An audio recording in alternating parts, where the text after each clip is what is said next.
Hello, Mark. My name is Andrew. My student number is 19. I'm a freshman at NCUE, and today I'm going to read a speech of Pam Warhurst, How We Can Eat Our Landscapes. The will to live life differently can start in some of the most unusual places. This is where I come from, Todmorden. It's the market town in the north of England, 15,000 people between Leeds and Manchester. Fairly normal market town. It used to look like this, and now it's more like this, with fruit and veg and herbs sprouting up all over the place. We called it propaganda gardening. Laughter. Corner Road Railway Station car park, front of a health center, people's front gardens, and even in front of the police station. Laughter. We've got edible canal towpath, and we've got sprouting cemeteries. The soil is extremely good. Laughter. We've even invented a new form of tourism.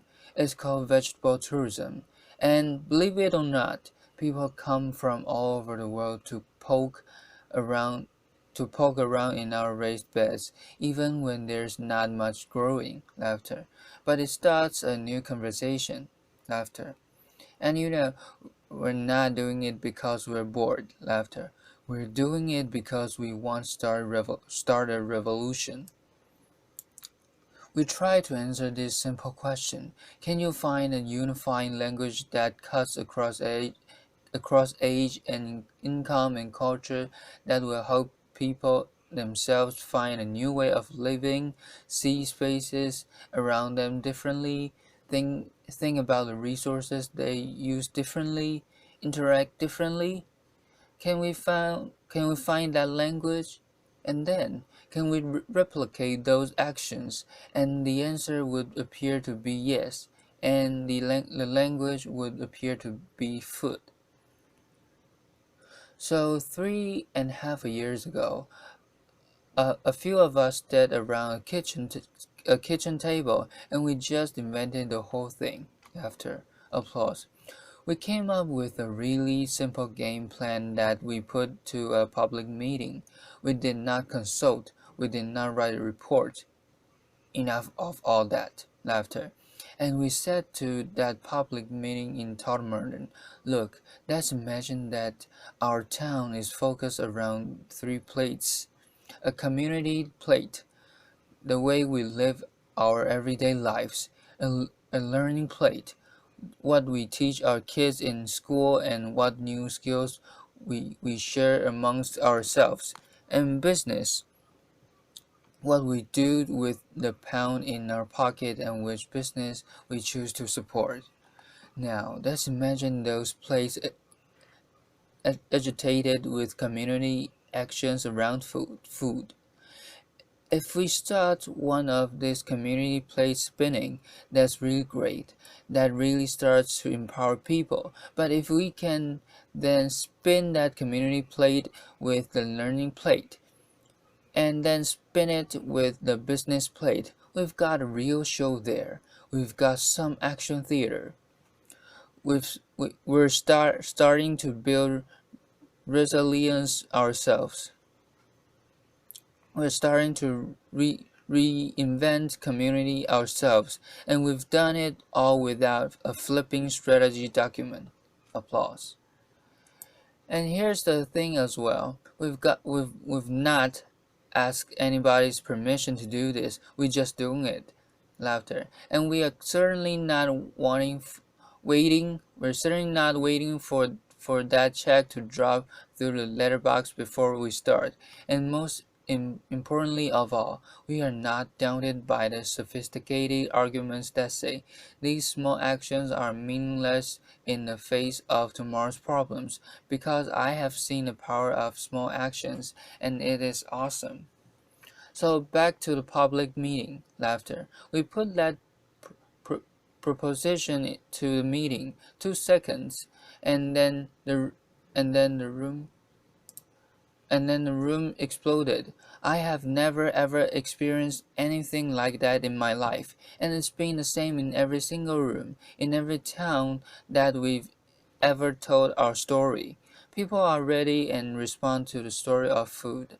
They want positive actions they can engage in, and in their bones, they know it's time to take personal responsibility and invest in more kindness to each other and to the environment.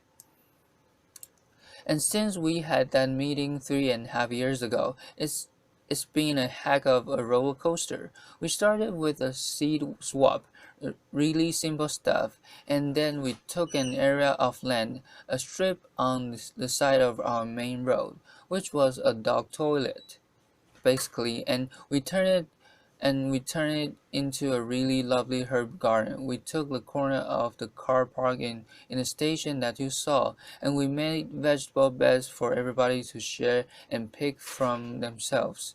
We went to the doctors. We've just had a £6 million health center built in Tonmerden, and for some reason that I cannot comprehend, it has been surrounded by prickly, prickly plants. Laughter. So we went to doctors, said, "Would you mind us taking them up?" They said, "Absolutely fine, provided you get planning permission and you do it in Latin and you do it in triplicate." So we did. Laughter. And now there are fruits, trees, and bushes, and herbs and vegetables around that doctor's surgery. And there's been lots of other examples like the corn that was in front of the police station, and the old people's home that we planted with food that they can pick and grow. But it isn't just about growing, because we all are part of this jigsaw. It's about taking those artistic people in your community and doing some fabulous designs in those raised beds to explain to people what's growing there, because there's so many people that don't really recognize a vegetable unless it's in a bit of plastic with a bit of an instruction packet on the top. Laughter. So we have some people who design these things. If it looks like this, please don't pick it, but if it looks like this, help yourself. This is about sharing and investing in kindness. And for those people that don't want to do either of those things, maybe they can cook. So we pick them seasonally and then we go on the street, or in a pub, or in a church, or wherever people are living their lives. This is about us going to the people and saying we are all part of the local food jigsaw. We are all part of a solution. And then, because we know we've got vegetable tourists and we love them to bits and they're absolutely fantastic, we thought, what could we do to give them an even better experience? So we invented, without asking, of course, the incredible edible green road. And this is a route of exhibition gardens and edible towpath and bee-friendly sites and the story of pollinators.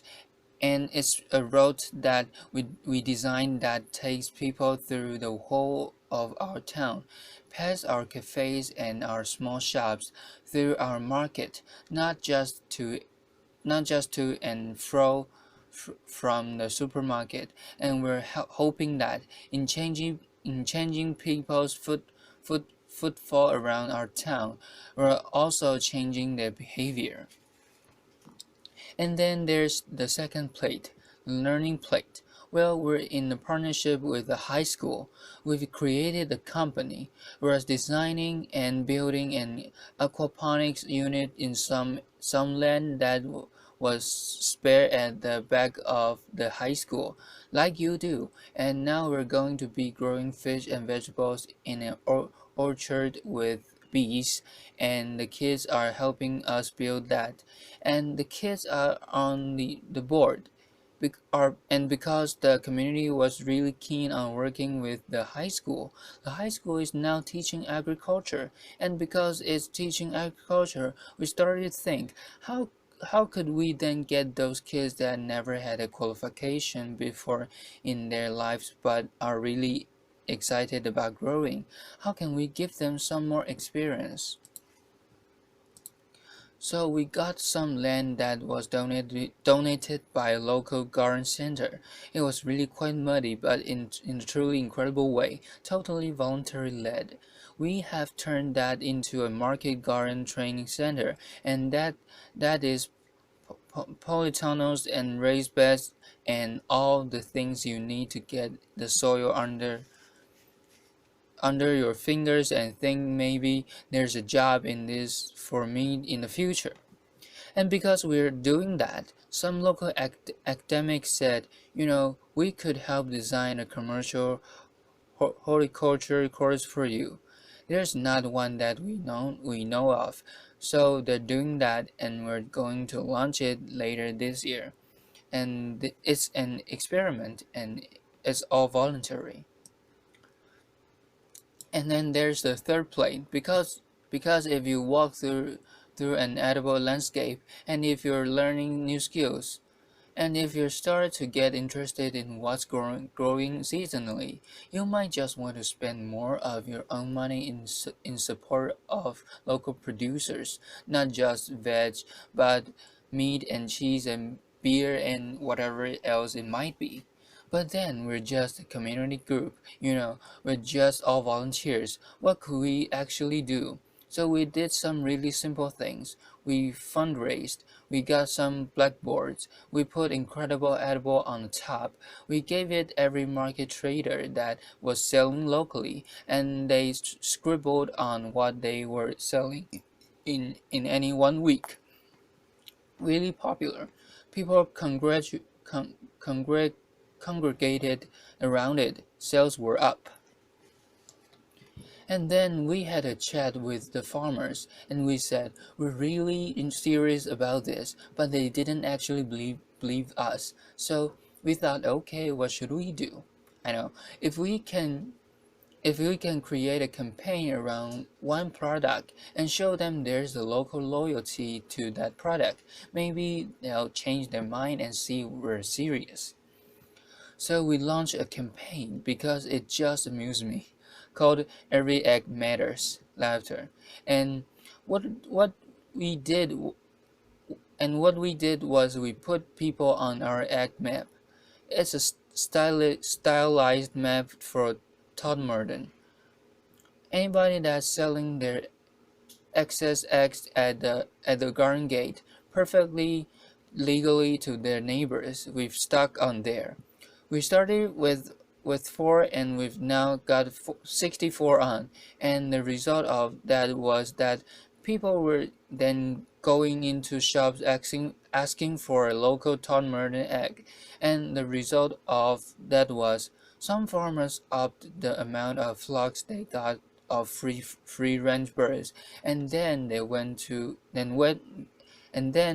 down to meat birds. And although these are really, really small steps, that increasing local economic confidence is starting to play out in a number of ways. And we now have farmers doing cheese and they've upped their flocks and rare breed pigs. They're doing pasties and pies and things that they would have never done before. We've got increasing market stalls selling local food. And in a survey that local students did for us, 49% of all food traders in that town said that their bottom line their bottom line had increased because of what we were actually doing, and we're just volunteers and it's only an experiment. Laughter. Now, none of this is rocket science. It certainly is not clever and it's not original, but it is joined up and it's inclusive. This is not a movement for those people that are going to sort themselves out anyway. This is a movement for everyone. We have a motto. If you eat, you're in. Laughter, applause. Across age, across income, across culture. It's been really quite a roller coaster experience, but going back to that first question that we asked, is it replic- is it replicable? Yeah, it most certainly is replicable. More than 30 towns in England now are spinning their incredible edible plate, whichever way they want to do it of their own volition. They are trying to make their own lives differently and worldwide. We've got communities across America and Japan. It's incredible, isn't it? I mean, America and Japan and New Zealand. People after the earthquake in New Zealand visited us in order to incorporate some of this public spiritedness around local growing into the heart of Christchurch. And none of this takes more money, and none of this demands a bureaucracy. But it does demand that you think things differently and you're prepared to bend budgets and work programs in order to create that supportive framework that communities can bounce off. And there's some great ideas already in our patch. Our local authority has decided to make everywhere incredible edible, and in support of that have decided to do two things. First, they're going to create an asset register of spare land that they've got, put it in a food bank so that communities can use that wherever they live, and they're going to underpin that with a license. And then they've said to every single one of their workforce, if you can, help those communities grow and help them to maintain their spaces. Suddenly, we're seeing actions on the ground from local government. We're seeing these mainstreamed. We're responding creatively at last to what real demand of us, and there's lots more you could do. I mean, just to list a few. One, please stop putting prickly plants around public buildings. It's a waste of space. Laughter. Secondly, please create edible landscapes so that our children start to walk past their food day in, day out on our high streets, in our parks, wherever that might be. Inspire local planners to put the food sites at the heart of the town and the city plan, not relegate them to the edges of the settlements that nobody can see. Encourage all our schools to take this seriously. This isn't just a class exercise.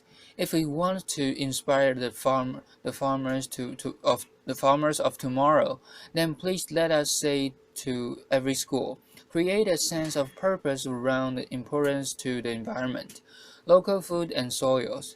Put that at the heart of your school culture, and you will create a different generation. There are so many things you can do, but ultimately this is about something really simple. Through an organic process, through an increasing recognition of the power of small actions, we are starting, at last, to believe in ourselves again, and to believe in our capacity, each and every one of us, to build a different and kinder future. And in my book, that's incredible. Thank you. Applause, applause. Thank you very much. Applause.